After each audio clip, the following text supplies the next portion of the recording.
Thank you very much, Madam Clerk. Good morning, folks. This is day 2 of our March docket, Court of Criminal Appeals for the state of Tennessee. My name's Robert Wiedemeyer. I'm from Oak Ridge, Tennessee, but I live in Nashville at the present time and serve on the middle section. It's my honor to be here with 2 excellent colleagues. On my right, Judge John W. Campbell, Sr. from Memphis, Tennessee. On my left, Judge Matthew J. Wilson from Jackson, Tennessee. Each side has 20 minutes to argue their case. If you represent the appellant and you wish to reserve part of that 20 minutes for rebuttal argument, please notify the bench when you come up to make your argument, because our clerk will be able to put that much rebuttal time into the system with our lighting that tells you how much time, which is a good system compared to the old days when I had to try to keep up by looking at my watch and writing numbers down instead of legal principles. So I think most of you all folks have been here before, but do we have any preliminary matters before the cases? All right, if you'll call the first case, we'll get going here. Shaun Hodge versus State of Tennessee.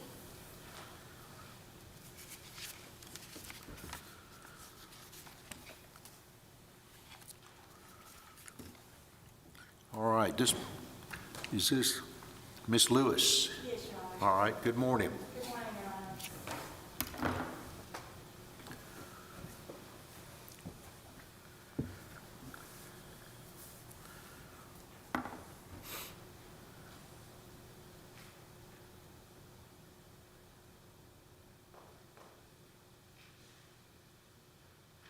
Your Honor, if I may reserve 5 minutes Certainly.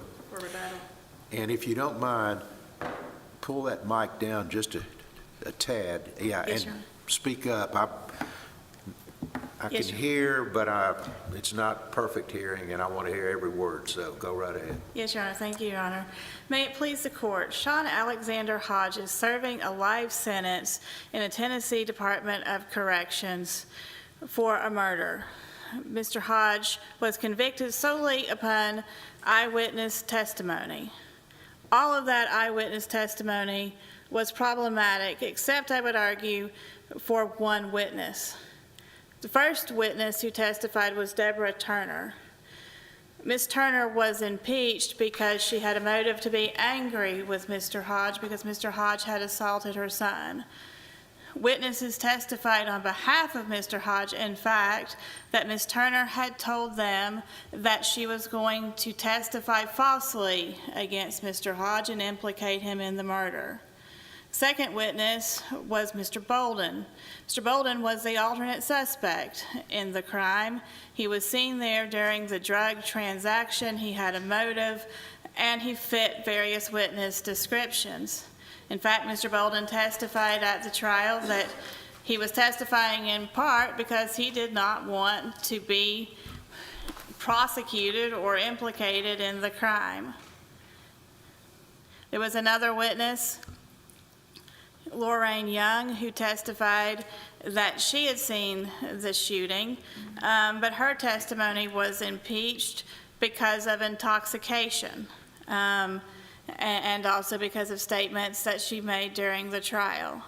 But Patricia Hamilton, I believe, if the court looks at the record, was probably a very credible witness to the jury, partly because she testified that she had known Mr. Hodge his entire life.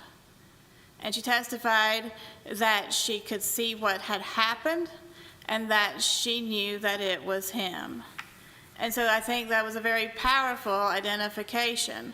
There were witnesses who testified on Mr. Hodge's behalf, including a former member of the military who testified that it was not Mr. Hodge and that they had also seen the crime.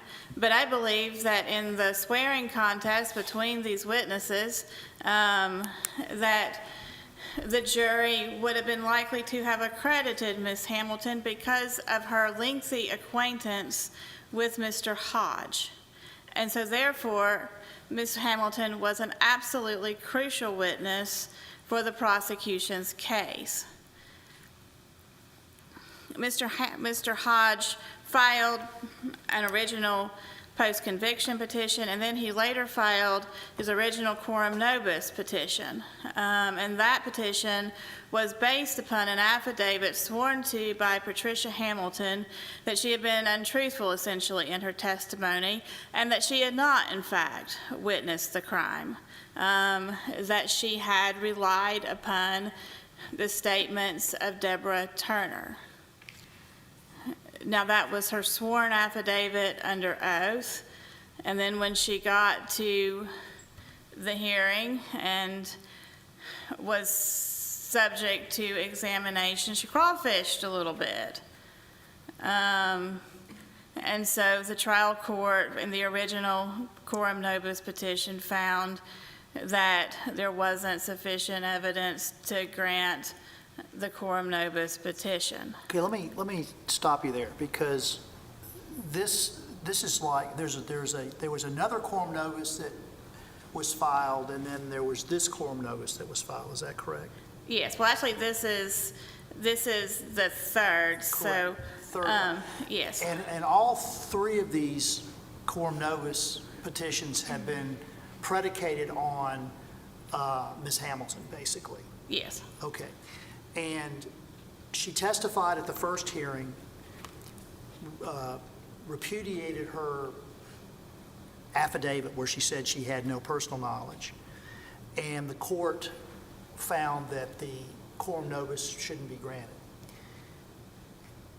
This case, what's been filed here is regarding her criminal record. Is that correct? Yes. Out of Georgia. Yes.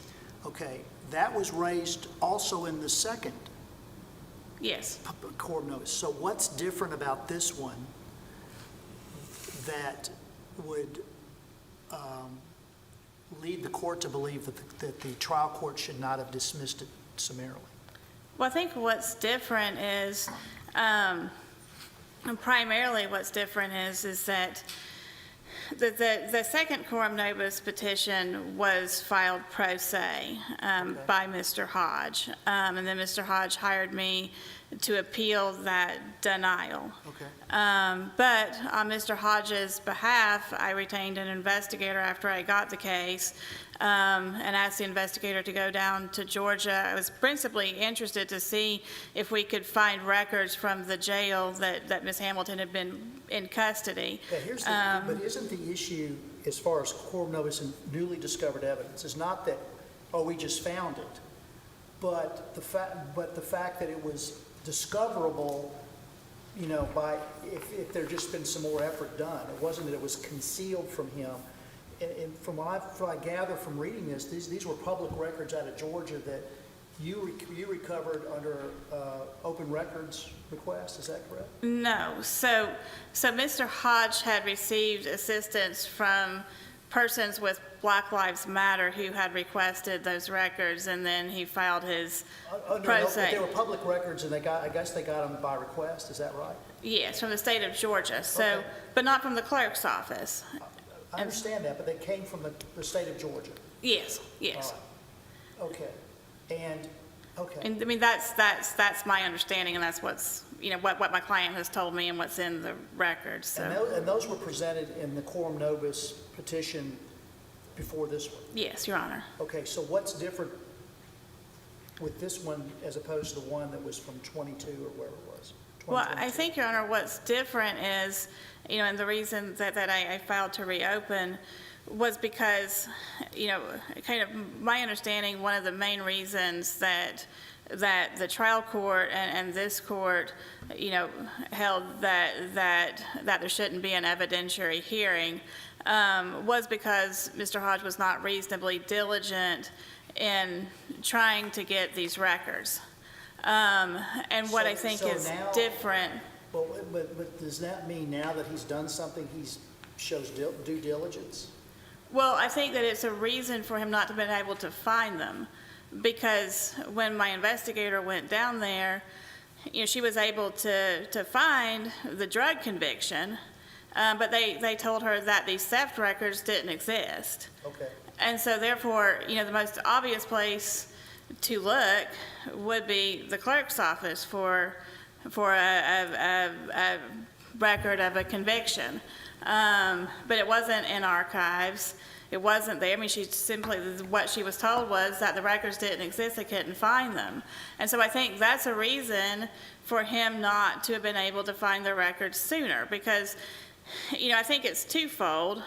First, and I did raise this in the 2022 argument, but, witnesses are presumed to tell the truth in this state. There's a presumption, I think, that attorneys have been afforded discovery. So if a witness swears under oath and says, these are my only convictions, absent a reason to question that, I think that the defendant doesn't have a duty to go just kind of on a wild goose chase and to look at every possible thing. I mean, if you did that as a defense attorney, honestly, you could only do one case, and probably not even that, because, so I think there's a judgment call as to what's reasonable to look for. And if there's no indication from anybody, and you've got the witness swearing, hey, these are my only convictions, and I think there's no reason to look. But I also think she admitted to a felony, right? Yes, to the drug conviction. And so I think my point would be that, that if we're going to go a step further and say, the witness said that, but he still should have looked for it, then I think it's material that if he had gone down to the clerk's office in Georgia and tried to get these records, that they would have told him they didn't exist. I think that's a reasonable inference, because when we went down there, that's what my investigator was told and what she would testify to. And so I think that's an additional reason, that he was reasonably diligent. And I also think, I would just, and I cited this in both my opening brief and in my reply brief. I think I'm out of time for my argument, but. You'll get a yellow light if you're getting too close, I think. Yeah, I know it's lit up. It says, There's still 4.5 minutes. Okay. of the time, the original time.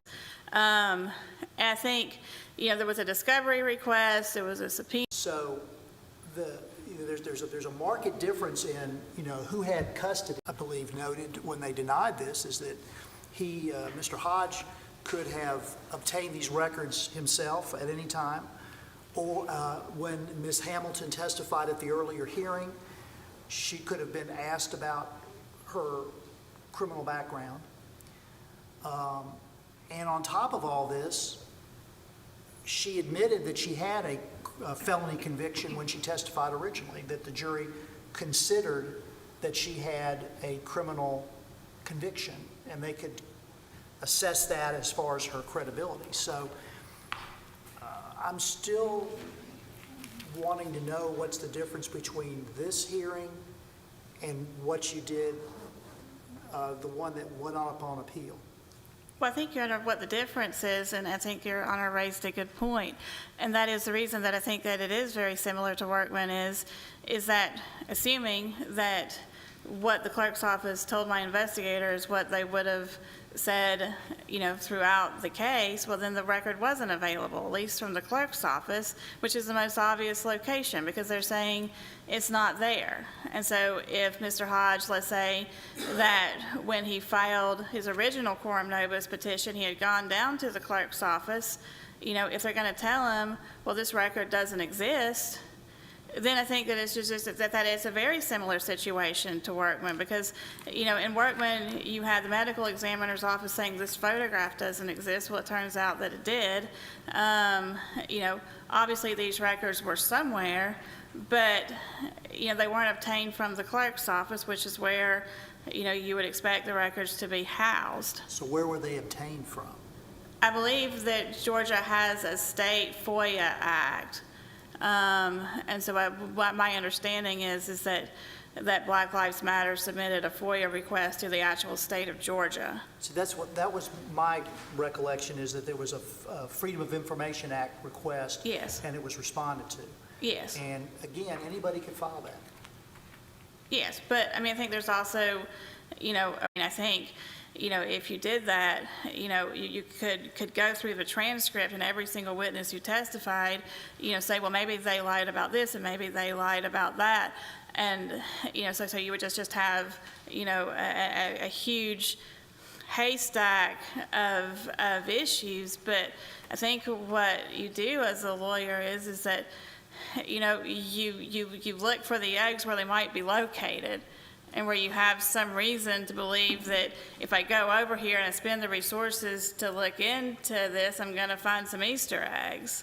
If you don't have any reason to think in your Easter egg hunt that, there are going to be eggs in the reeds down by the river, then you don't go down there because you have limited resources. So I think that the defendant, Mr. Hodge, and his attorneys were entitled, absent reason to believe otherwise, to rely upon the witness's statement. And I do think, Your Honor, that, overriding everything else, it's a balancing test between the interest of the state in finality and avoiding, relitigating stale convictions, and give her a reason. Got a little rebuttal time left, so.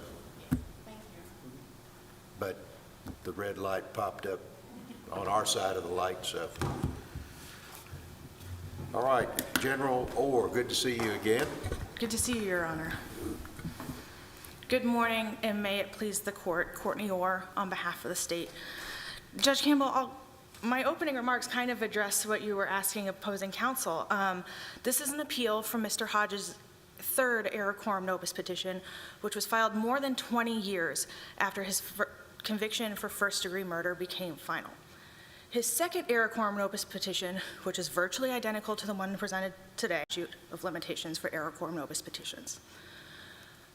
Since we spent a lot of time about the affidavit, I'll talk about that first. This is for the dismissal of the second error quorum nobis petition.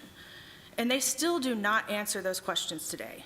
As this court noted in the August decision of last year, even taking into account, they wouldn't have noted this, but even if we were taking into account the affidavit, there is still, this still does not change the fact that Ms. Hamilton's criminal records were public record at the time. Still contains no explanation of how or when the defendant became aware of Ms. Hamilton's criminal record. There's no explanation for why Mr. Hodge waited almost 20 years to inquire about Ms. Hamilton's criminal record. And then this is to the second petition. Even though the second petition was filed within a year of finding these records, it does not show that there was reasonable diligence between prior to trial and the 20 years that spent before he filed that petition to show that he,